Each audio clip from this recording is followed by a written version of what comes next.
This is Carrie, and I have something that I want to share with you today.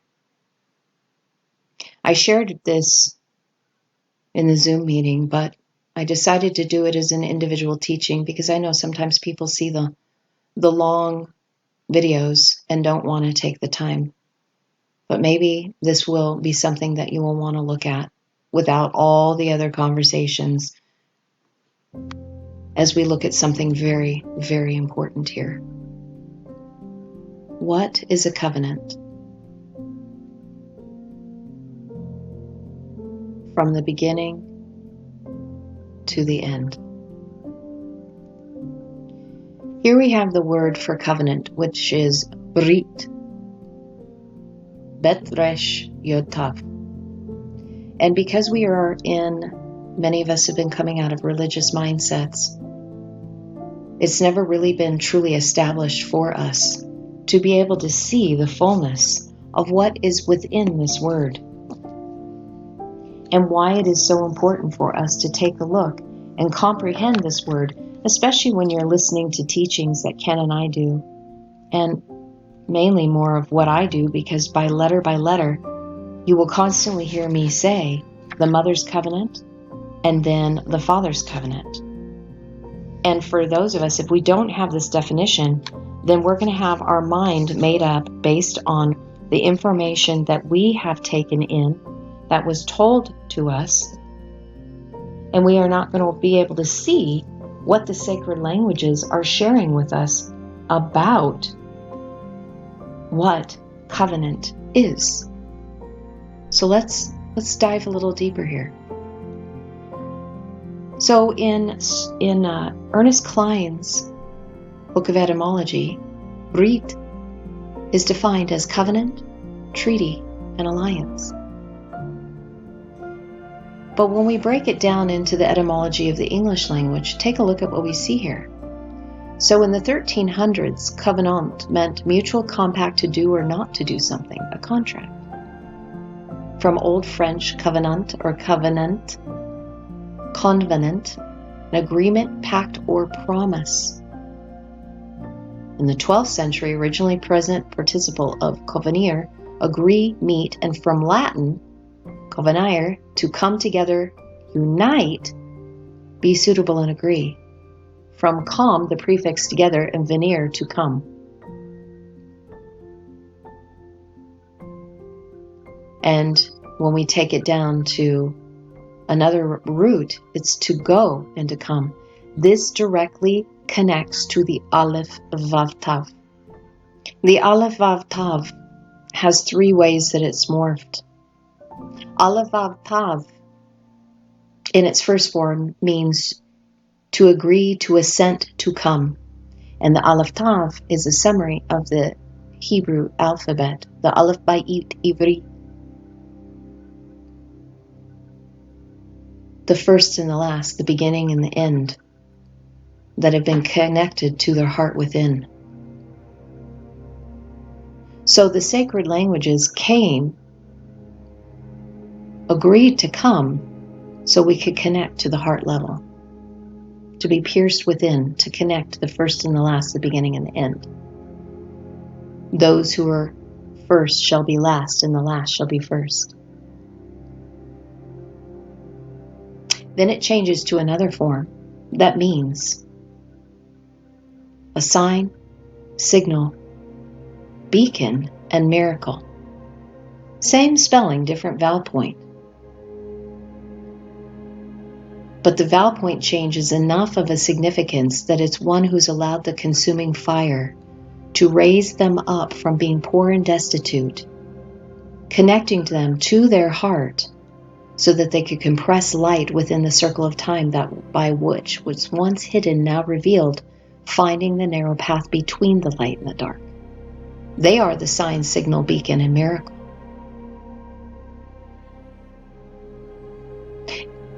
But what we usually see is just the Aleph Tav.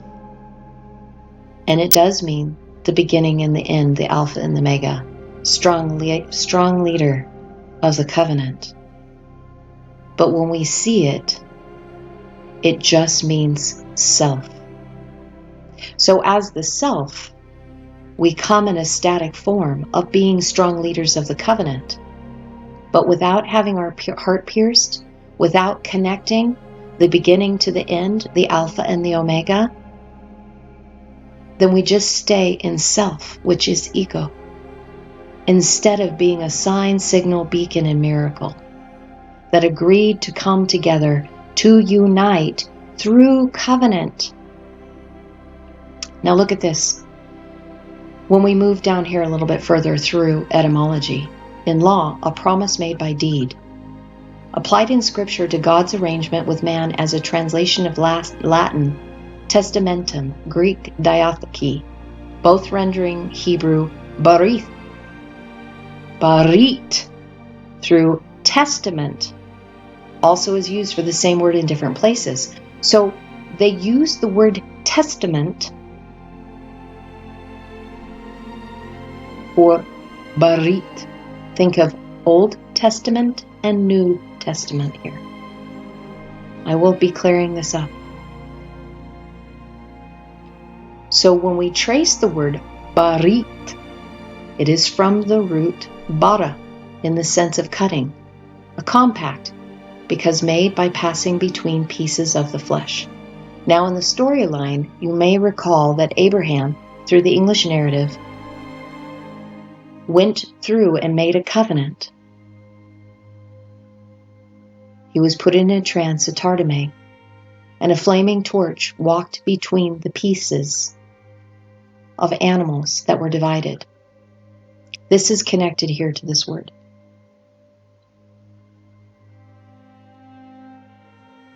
But in Hebrew, it's to cut a covenant. There's another karat is added to brit.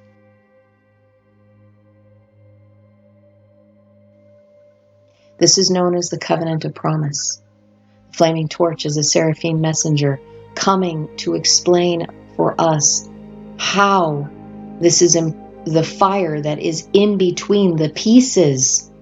This is where it explains the system of duality, the light and the dark, the mother and the father that were divided to teach us in our stages of maturation in the covenant of promise.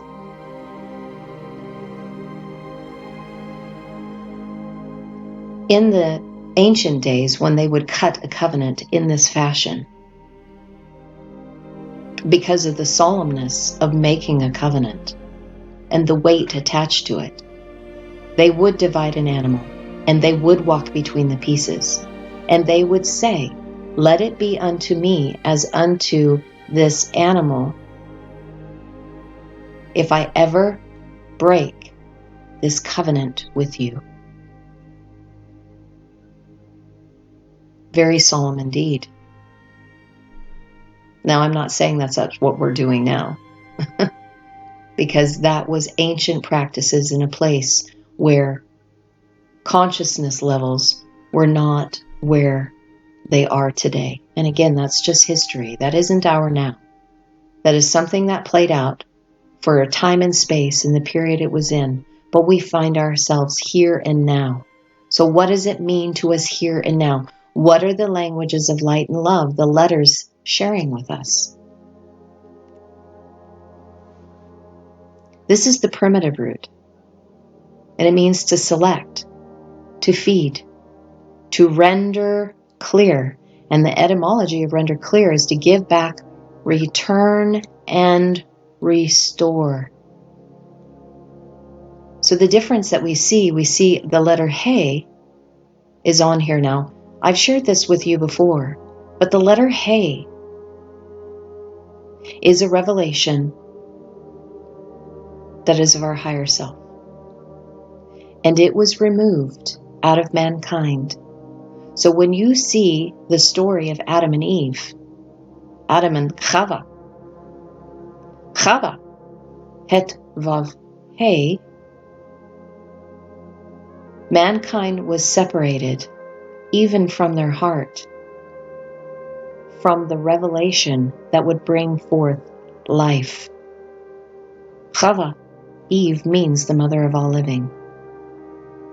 Het, the first letter of her name, means to separate and divide, but it is also the letter that means life, as it is spelled Chai with the Tav. The life of the covenant brings forth life to those who were once separated and divided. So mankind, Adam, as Eve, Chava was pulled out, has been the walking dead. So when we see this, that hay is so important because it was removed. It's the revelation of the Father's esoteric, deep teachings that are given to the spiritually mature. Ones who have entered into the light, that are taking their light into the dark, into the hidden, to reveal that which is within them, to render it clear, to restore it. And then those who are going to give back into the system to bring forth the oneness unity. Because when it moves into Barit, the Hay then becomes power, the Yod, and Yod is connected to the Aleph. Same gematria as a 10, and Aleph is 1 and 1,000, and through toroidal math or reduction math, you odd out the zeros and it's all 1. So the Yod is the power, means, and direction for oneness unity found within the covenant. Tav added, as the letter Tav means sign, mark, covenant, frequency, fingerprint. All right, we're going to keep moving here. So selecting, feeding, rendering clear, returning and restoring. Now bar is held within this word as well. It's the first 2 letters of covenant, brit, and it has all of these meanings: pure, clean, innocent, cleanness, purity, winnowed grain, son as an heir apparent to the throne. Through the Bet Resh, we know that Bet means inside and it means to build. But notice there's the dot in the middle of it. That's the Tegesh. That is a house that is filled, that has been pierced. Resh, the poor and the destitute that has been raised to be a first fruit leader.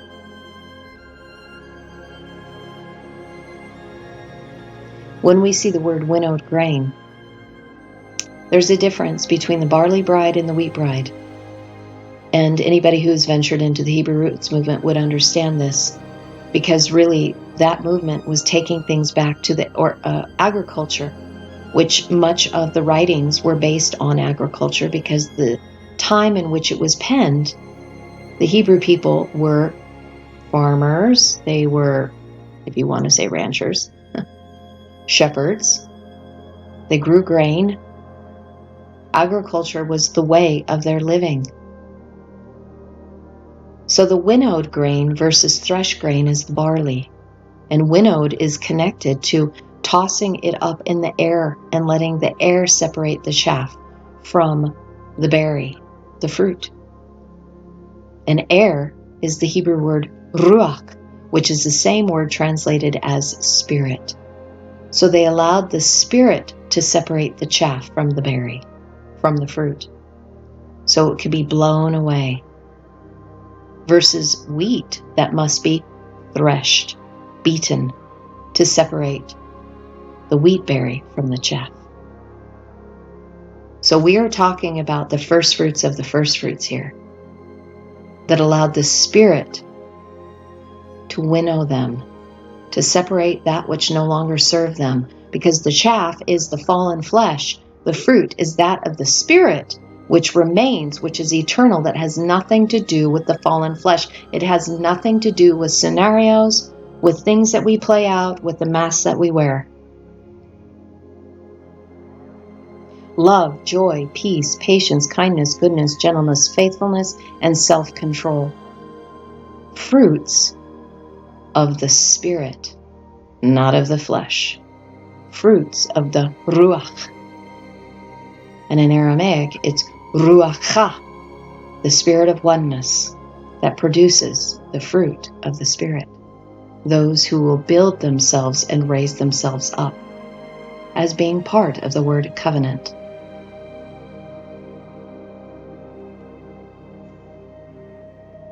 In this process, When I was meditating on this, the Spirit took me to another word, Barashit.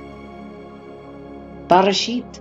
If you've listened to many of my teachings before or even can, we've shared what this word is.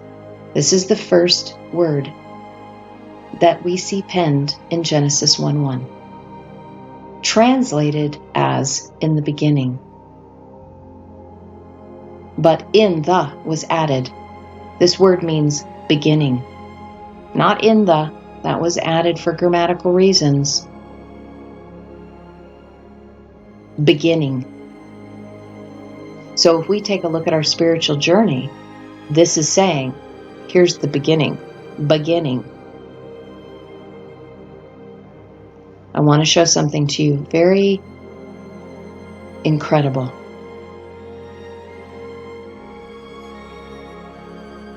In the word Barashit, meaning in the beginning, we have the word covenant, Brit, but we also have the word for fire, Aleph Shin.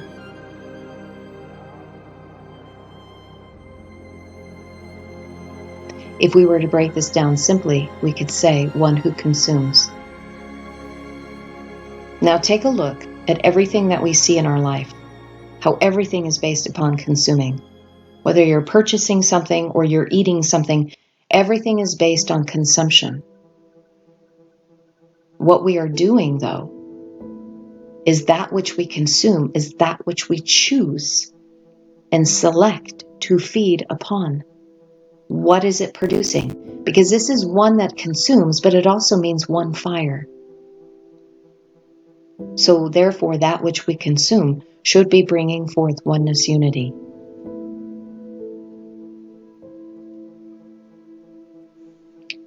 So Barashit, meaning beginning. Let's take a look at something else here.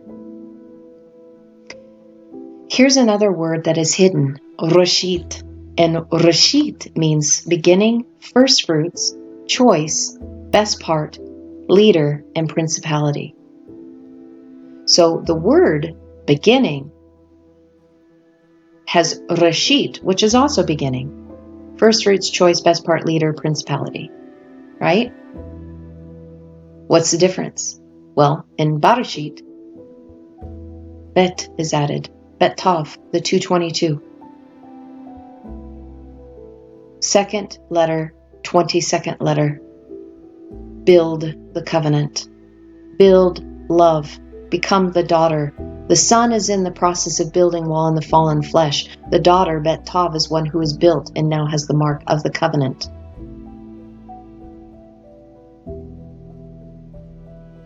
Building the leaders, the first fruits. That which was set forth, Barashit, in Genesis 1:1. The choice and best parts, the leaders, the principalities who have power.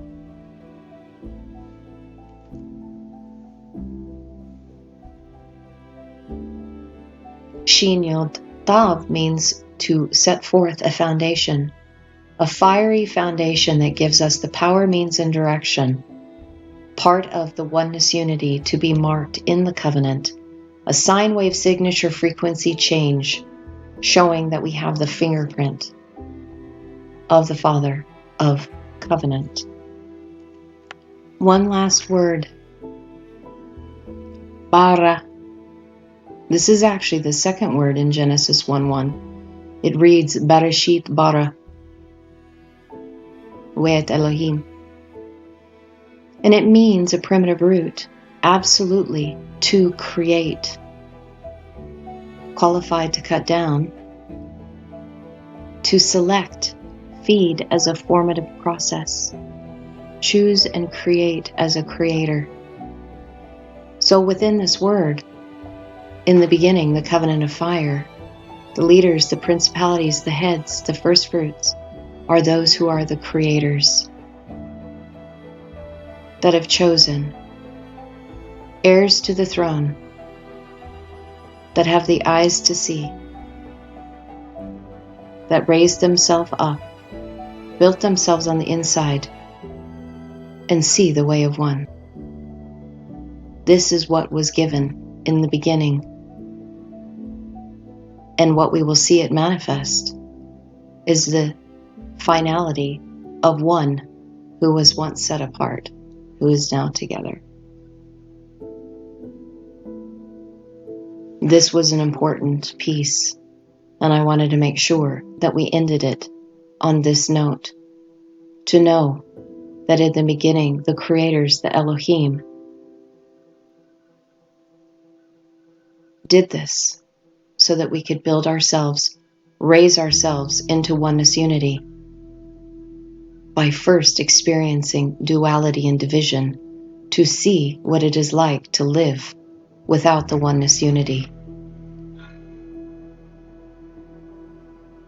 So we can manifest it as those who have built Ra, the leaders who see as one.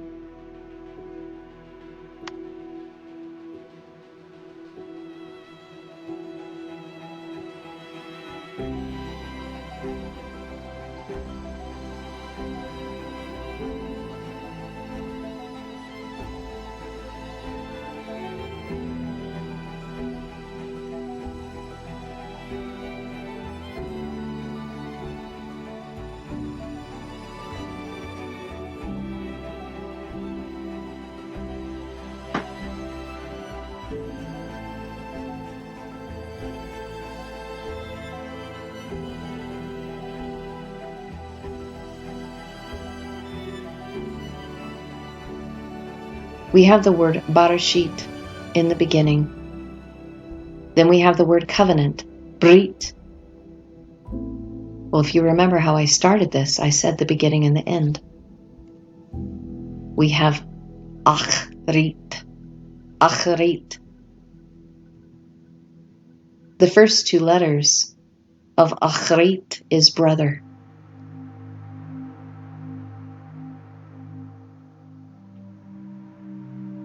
One who has been set apart, that has now found life, that has raised themselves up from being poor and destitute, that have been given power, means and direction that leads us to oneness unity that has been marked in the covenant of fire. Now let's take a look at here. The word Old Testament, so I'm connecting some dots from what I shared with the etymology, that they use the word testament instead of the word covenant. This would be said as Brit Kadam. And Brit Kadam means of antiquity, the covenant of antiquity, that of ancient times. The covenant of antiquity established from the beginning. Brit Kadam. When we move into the New Testament, it is the word Brit Chadashah. Brit Chadashah. And this means the covenant of antiquity established from the beginning, restored and repaired. Chadashah is what the word that we would also use for like the moon and how it renews itself. It looks like it's destroyed and then it comes back as restored. It goes away and it's restored. So again, when we take a look at the moon and the movement of the sun, we can see how duality works. When there is too much light, the darkness has to overcome it until it's in utter darkness. And because there's too much darkness, the light has to come to overcome the darkness. That is the way the system of duality works. It ebbs and flows. It has been meant for us to find center point. And center point, the center, is your heart that unites the light and dark together. The lower three chakras to the upper three chakras at the center mark of the heart. To bring us back to the Brit, the covenant of antiquity, that of the beginning, that was established as restored and repaired because the fire was taken out of Adam. The fire of the heart was taken out. The oneness unity, the one fire that allows us to be the leaders that have consumed the ego flesh that holds us to the narratives that separate and divide us.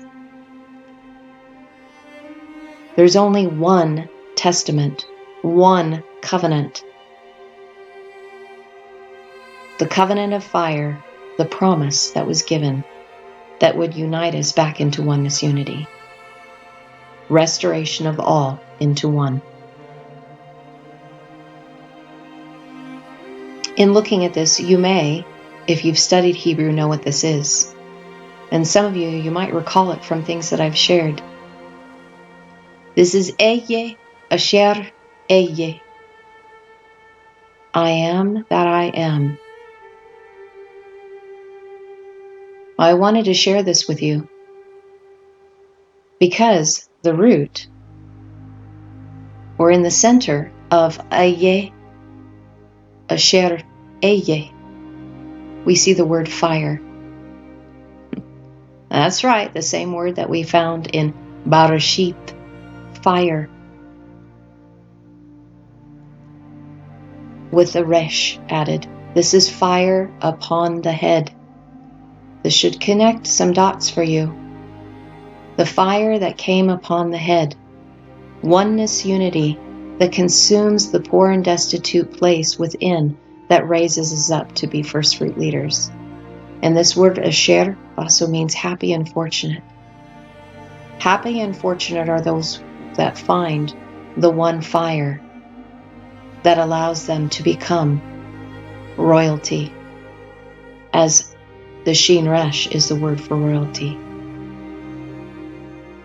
Now, you should know that Eye comes from the root Haya, to be, to become, to come to pass, which is the root of Yod He Vav He.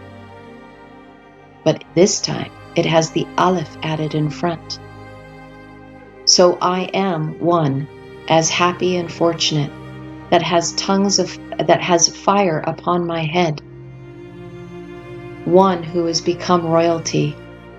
One fire that raised me up from being poor and destitute, so that, as one, I have come. One who has come to be, as I am that I am.